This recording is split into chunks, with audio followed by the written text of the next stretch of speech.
Detalye sa parinigan at alitan ngayon ni Criza Taa at AC Bonifacio.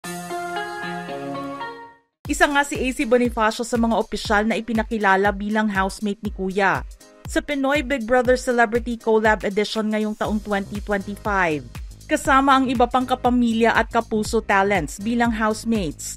Nais ng mga fans ni AC na mas makilala pa siyang mabuti sa loob ng bahay ni Kuya. Hindi naman nalalayo sa pagiging free-spirited at extrovert ni AC sa labas ng bahay ang ipinapakita niyang pag-uugali sa loob.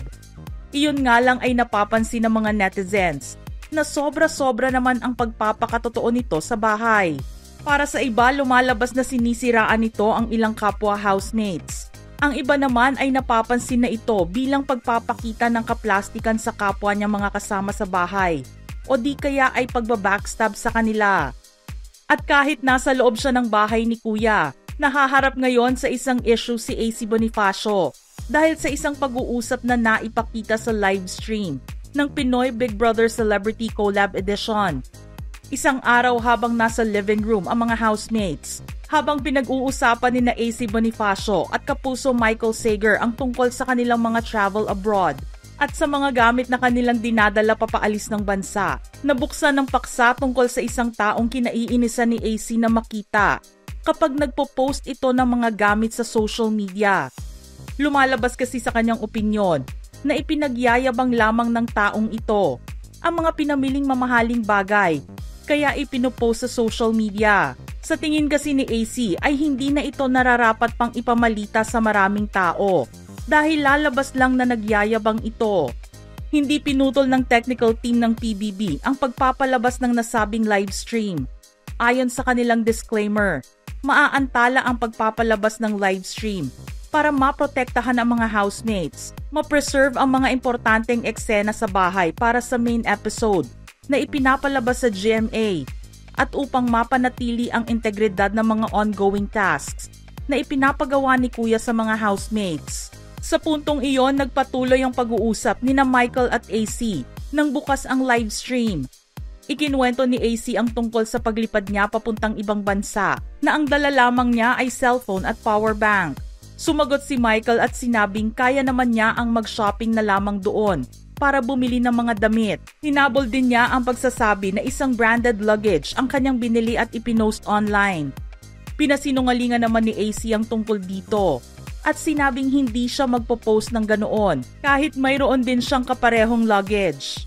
Sagot naman ni Michael na pet peeve o kinaiinisan niya ang mga ganoong klaseng tao na kailangan pang i-flex ang mamahaling gamit nila. Sinang-ayunan naman nito ni AC at sinabing, I have a person in mind who all the time does person stories. It's always, grabe bumili ako ng ganito, grabe segue ng work ko, grabe pagod na ako. Mabilis na nakilala ni Michael ang taong tinutukoy ni AC. Pero sinabi nito na mayroon lang talagang ganoong klaseng tao na very expressive sa buhay nila.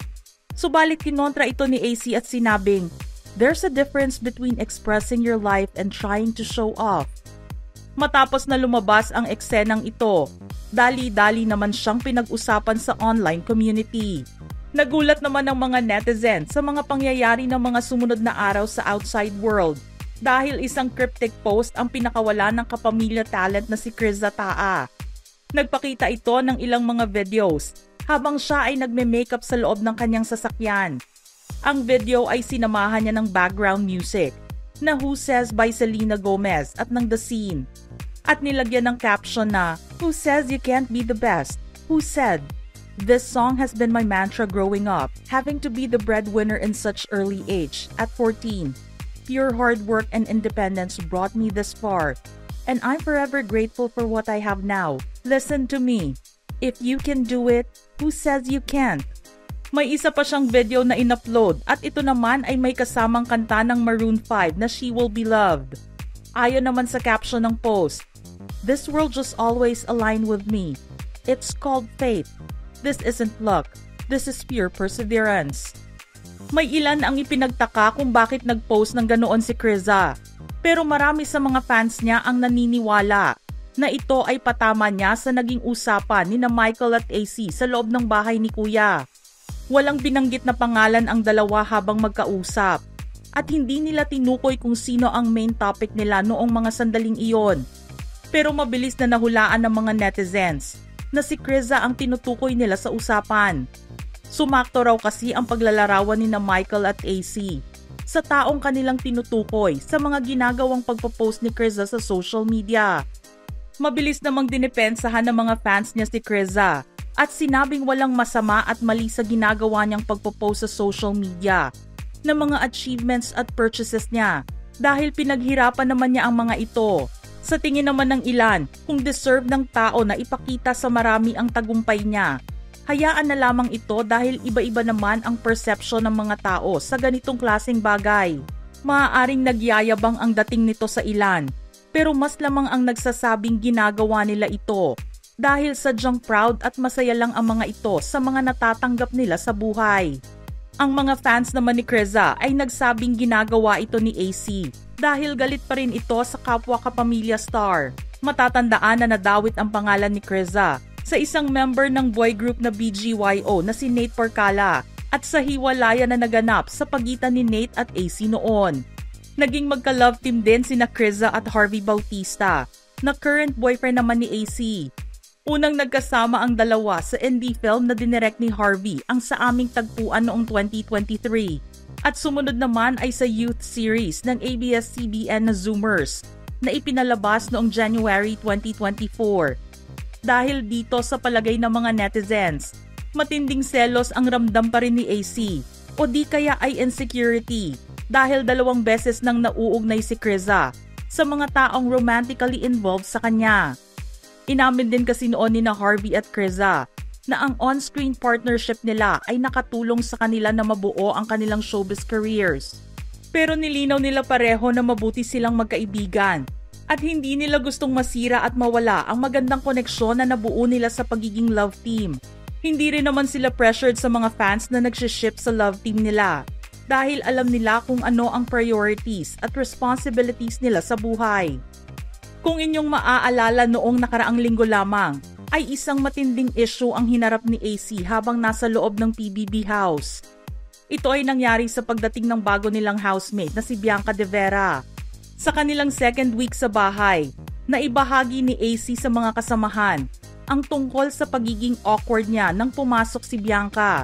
Isang kwento ang pinakawalan niya na matagal nang bumabagabag sa kanyang kalooban. Si Bianca kasi ang ex-girlfriend ni Harvey Bautista na siyang ang current ni AC. Pero hindi na pinatagal ni AC ang nararamdaman at kinausap si Bianca. Sa pag-uusap nila ay nabigyan nila ng linaw ang issue sa pagitan nila.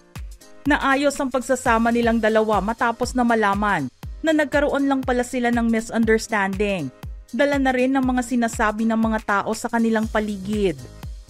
Samantala wala pang kasunod ang post ni Criza patungkol sa isyong ito na mabilis kumalat online. Si AC naman ay hindi pa mariringgan ng pahayag tungkol dito dahil kasalukuyan pa siyang nasa loob ng bahay ni Kuya. Mga ka-showbiz peeps, ano ang inyong reaksyon sa ating kwento ngayon? Type your thoughts in the comment section below.